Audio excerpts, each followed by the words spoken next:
اللہ نے ایک اور جہان بنایا ہے اور اس جہان پر مسلمانوں کا ایمان ہے.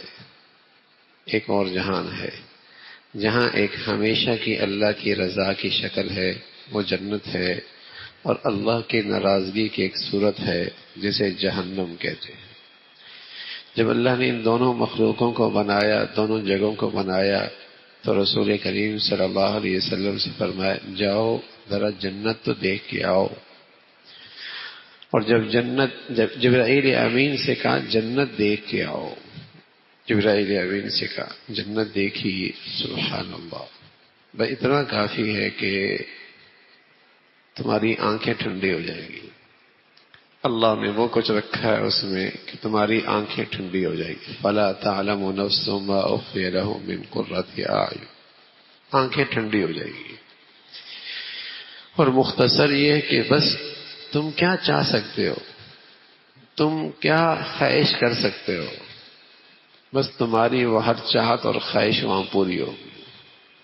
تم تصور کے دنیا میں جاؤ اور سوچو کہ تم یوں چاہو گے تو اللہ یوں بھی کر دیں گے، یوں بھی کر دیں گے. وَلَكُمْ فِيهَا مَا تَشْتَهِي أَنفُسُكُمْ، بس تمہاری وہاں چاہت پوری ہوگی. یہ اللہ کی طرف سے پیغام ہے کہ بس تمہاری وہاں ہر چاہت پوری ہوگی. تو جب جنت دیکھی تو جبرائیل امین کہنے لگے اے اللہ، کوئی اس کا تذکرہ سنے اور اس میں جائے بغیر بھی رہ جائے، ایسا بھی ہو سکتا ہے. اس کے تذکرے سنے اور یہاں کی زندگی اور یہاں کا مزہ، کوئی اس کے بارے میں سنے اور پھر یہاں سے رہے بغیر بھی رہ جائے گا. تھوڑی دیر کے بعد اللہ نے جبرائیل امین سے کہا اب جا کے دیکھو. جب دوبارہ دیکھا تو اب اللہ نے اس سے کچھ ناگواریوں کے پردے کے پیچھے چھپا دیا کہ اس تک پہنچنے کے لیے کچھ ناگواریاں برداشت کرنی پڑیں. کہیں خواہشات ٹوٹیں گی، کہیں جذبات ٹوٹیں گے، کہیں حلال پہ اکتفا کرنا پڑے گا، کہیں اپنی خواہش سے دستبردار ہونا پڑے گا، کہیں نفس کو قابو کرنا پڑے گا، کہیں اپنا اور بیگانوں سے تکلیفیں اٹھانی پڑیں گی، کہیں آزمائش کی گھاٹیوں سے گزرنا پڑے گا. حجبت الجنت بالمکارہ، اللہ نے اسے کچھ ناگواریوں کے پردے کے پیچھے چھپا دیا. کچھ ناگواریاں اس راستے میں آئیں گی. جبرائیل امین نے کہا اے اللہ، اب تو بہت سارے لوگ اس سے محروم ہو جائیں گے، اب تو بہت سارے لوگ اس سے محروم ہو جائیں گے. یہ بھی اللہ کی شفقت ہے، پیار ہے کہ رسول کریم صلی اللہ علیہ وسلم کے صدقے ہمیں اس حقیقت سے باخبر بھی کر دیا. ہے تو وہ بڑے مزے کی زندگی، لیکن ظاہر ہے اس مزے کو پانے کے لیے کچھ ناگواریاں تو اٹھانی پڑیں گی. اور بھائی وہ ناگواریاں ہیں بھی کتنے دن کی، وہ ناگواریاں ہیں بھی کتنے دن کی، ان خواہشات کو قابو رکھنا ہے بھی کتنے دن. اس طویل زندگی کے بارے میں تو یوں سمجھیے جیسے ایک صبح اور ایک شام، بس ایک صبح اور شام کی بات ہے، پھر اس زندگی کا آغاز ہے. تو ایک صبح اور شام تو اپنے آپ کو آدمی قابو میں کر سکتا ہے. کأنها عشیۃ او ضحاها، ایک صبح یا شام. اس طویل زندگی کے مقابلے میں قرآن اس دنیا کی حقیقت صرف اتنی ہی بتاتا ہے. تو یہ بھی اللہ کے نبی، اللہ کی شفقت اور پیار ہے کہ اپنے حبیب کے صدقے ہمیں اس حقیقت سے آگاہ بھی فرما دیا. ہے تو وہ زندگی، پھر جہنم دکھائی، اس کے ہولناک مناظر، اور وہاں جو اللہ کا قہر اور جلال کا منظر ہے، اور وہاں جو لرزہ خیز ہولناک احوال ہیں. یعنی اتنا کافی ہے کہ زخموں کی پیپ ان جہنمیوں کی غذا ہوگی، ان جہنمیوں کی غذا ہوگی. پانی اس قدر شدید گرم ہوگا کہ آنتیں باہر آ جائیں گی.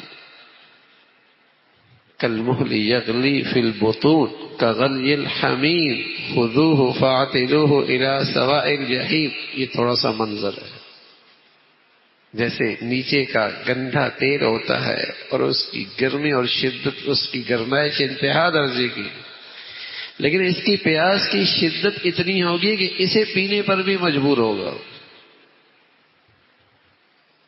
زقوم کے درخت جو کانٹے دار ہوگا وہ کھائے گا، نہ آگے نکل سکے گا نہ باہر نکال سکے گا. طعام الاسیم، نافرمانوں کی یہ غذا ہوگی، پیے گا. اچھا یہ کوئی ایسی بات نہیں، قرآن ان حقائق کا تذکرہ کر رہا ہے. تو یہ ایک ہولناک احوال ہوں گے. جبرائیل امین کہنے لگے اے اللہ، کوئی اس کے تذکرہ سنے تو اس سے حفاظت کی وہ شکلیں کیوں نہ بنائے اور اس سے بچنے کے جتن کیوں نہ کرے اور اس سے یہ محفوظ کیوں نہ ہو پائے. خود بچوں کو، بچیوں کو، خود سب کو کیوں محفوظ نہیں کرے گا؟ ایسے ہولناک احوال ہیں. اللہ نے تھوڑی دیر کے بعد جبرائیل امین کو بھیجا کہ اب دیکھو. اب جب دیکھا نا تو وحجبت النار بالشہوات، جہنم کو اللہ نے مزوں کے پردے کے پیچھے چھپا دیا. مزوں کے پردے کے پیچھے خواہشات کی لذت، نفس کی لذت، اس کے پردے کے پیچھے چھپا دی. وحجبت النار بالشہوات، اس کے پیچھے. تو جبرائیل امین نے کہا اے اللہ اب تو اس گڑھے میں بہت لوگ گریں گے، بہت لوگ گریں گے. نفس پرستی کی زندگی، خواہش پرستی کی زندگی، کہ اگر دنیا میں ساری زندگی کے جو انداز ہے نا، مغربی زندگی کا انداز، مشرقی زندگی کا انداز، ہاں، اگر ان سب کو دو خانوں میں تقسیم کر دیں تو دنیا میں دو ہی قسم کے لوگ زندگی گزار رہے ہیں. ایک خدا پرستی کی زندگی اور ایک نفس پرستی کی زندگی. ایک تو وہ خوش نصیب لوگ ہیں جو ہر حال میں خدا پرستی پہ چلنا چاہتے ہیں، خدا کی چاہت پہ پورا اترنا چاہتے ہیں، ہر حال میں خدا کی چاہت کو پورا کرنا چاہتے ہیں. اور ایک طبقہ ایسا ہے جو ہر حال میں اپنی نفس کی ماننا چاہتا ہے. تو دنیا میں دو ہی قسم کی زندگیاں ہیں، ایک خدا پرستی کی زندگی اور ایک نفس پرستی کی زندگی. اور دنیا کا آج سب سے بڑا مذہب ہے، دنیا میں سب سے بڑا مذہب من چاہی زندگی. جو میری طبیعت میں آئے گا وہ کروں گا، بس اس میں کوئی میرے لیے رکاوٹ نہ بنے، نہ خدا، نہ رسول، نہ باپ، نہ ماں، نہ بڑا، نہ کوئی، نہ جو میری من میں آئے گا وہ میں نے کرنا ہے.